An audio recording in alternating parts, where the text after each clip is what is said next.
Welcome to the Quran Way. Like, comment, and share this video. Subscribe and journey with us.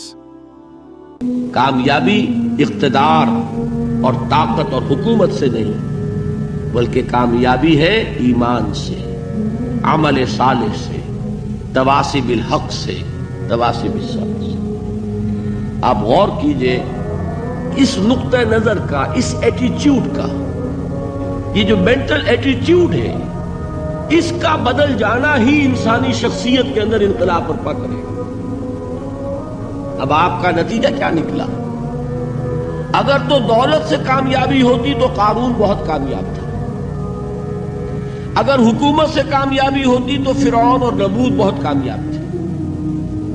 کامیابی ان سے نہیں ہے۔ کامیابی انسان دولت میں قارون کی دولت تک پہنچ جائے اور دنیا میں دبدبہ اور اقتدار اور سلطنت اور حکومت کے اعتبار سے وہ نمرود اور فرعون کا مقام حاصل کر لے، وہ ناکام ہے، خائب ہے، خاسر ہے، برباد ہے۔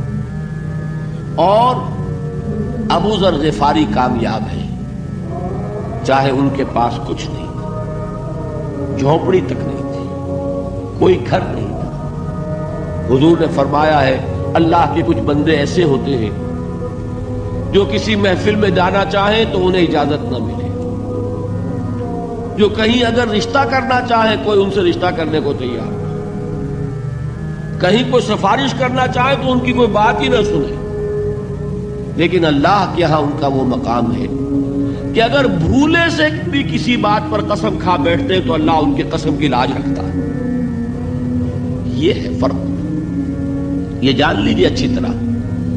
اس بات کا مان لینا آسان، اس پر سبحان اللہ کہنا آسان، لیکن اس کے مطابق آپ کے اپنے ذہن کا بدل جانا بہت مشکل، اس لیے کہ ہم متاثر ہوتے ہیں اپنے ماحول سے۔ وہ بڑا محل ہے، دیکھ کر ایک دفعہ جھجری آتی ہے، وہ بڑی سی 20 فٹ لمبی کار سناٹے کے ساتھ آپ کے پاس سے گزر گئی۔ ایک دفعہ اعصاب کے اندر ارتعاش ہوتا ہے، محسوس ہوتا ہے بڑے یہ نصیبے والے لوگ ہیں، بڑے خوش نصیب، بڑے کامیاب، حالانکہ کچھ معلوم نہیں کہ یہی سب سے بڑی بد نصیبی ہو سکتا ہے کہ یہی سب سے بڑی ناکامی ہو۔ اگر ذہنوں میں یہ بات بیٹھ جائے کامیابی کس شے سے، یہی وجہ دیکھیے قرآن مجید میں بارہا آپ دیکھیں اولئک ھم المفلحون، یہ ہے لوگ کامیاب ہونے والے۔ آج ہی آپ نے نماز میں وہ آیات سنی، یا ایھا الذین آمنوا ارکعوا واسجدوا واعبدوا ربکم وافعلوا الخیر لعلکم تفلحون۔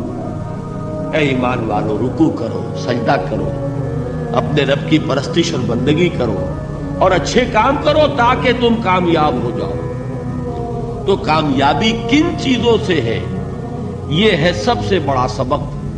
یہ ہمارے دل میں اگر بات بیٹھ جائے، ٹھک جائے، تو زندگی بدل جائے گی، صبح و شام بدل جائیں گے، نقشے بدل جائیں گے، بھاگ دوڑ کا رنگ بدل جائے گا، ویلیو سٹرکچر بدل جائے گا۔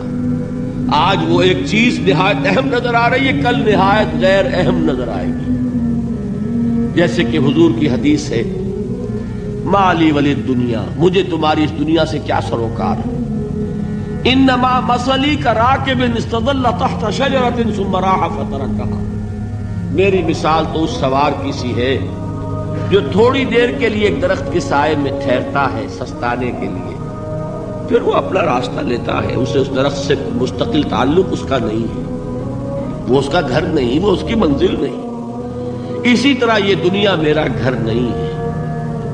اب دیکھیے ہم کہتے ہیں انا للہ و انا الیہ راجعون، ہم تو مسافر ہیں، ہم اللہ کے پاس سے آئے، اللہ کی طرف ہمیں لوٹ جانا ہے۔ کن فی الدنیا کانک غریب و عابر سبیل، حضور فرماتے ہیں دنیا میں ایسے رہو جیسے کہ تم اجنبی ہو یا راہ چلتے مسافر۔ لیکن یہ طرز عمل کب ہوگا؟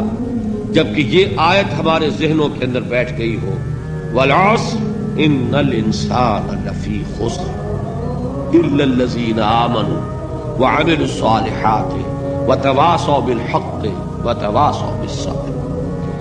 یہ ہے اصل بات جو میں نے عرض کیا تھا کہ میں بتاؤں گا صحابہ کیوں ایک دوسرے کو یاد دلاتے تھے.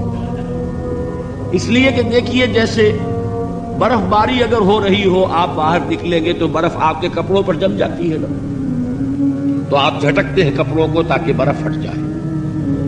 ہمارے ایمان پر اس دنیا میں رہتے ہوئے جب ہم متاثر ہوتے ہیں ماحول سے تو گردہ آ جاتا ہے، برف پڑ جاتی ہے، اس کو جھٹکتے رہنے کی ضرورت ہے. اور وہ جھٹکنے کی بہترین اور مؤثر ترین شکل یہی ہے کہ یاد رکھو کامیابی ان چیزوں سے نہیں ہے. چمک دمک جو ہے دنیا کی، یہ ساری چمک دمک جو تمہیں رجھا رہی ہے، جو تمہیں اپنے اندر گم کیے ہوئے، یہ لفظ گم پر اقبال کا وہ شعر یاد آ گیا کہ کافر کی یہ پہچان کہ آفاق میں گم ہے، اور مومن کی یہ پہچان کہ گم اس میں ہے آفاق. تم گم نہ ہو کر رہ جاؤ، اس میں مبہوت نہ ہو کر رہ جاؤ، مرعوب نہ ہو کر رہ جاؤ. دنیا ہی کی محبت تمہارے اوپر ڈیرے نہ ڈال دے، تمہارے دلوں کے اوپر مسلط نہ ہو جائے. لہذا تازہ کرتے رہا کرو والعصر ان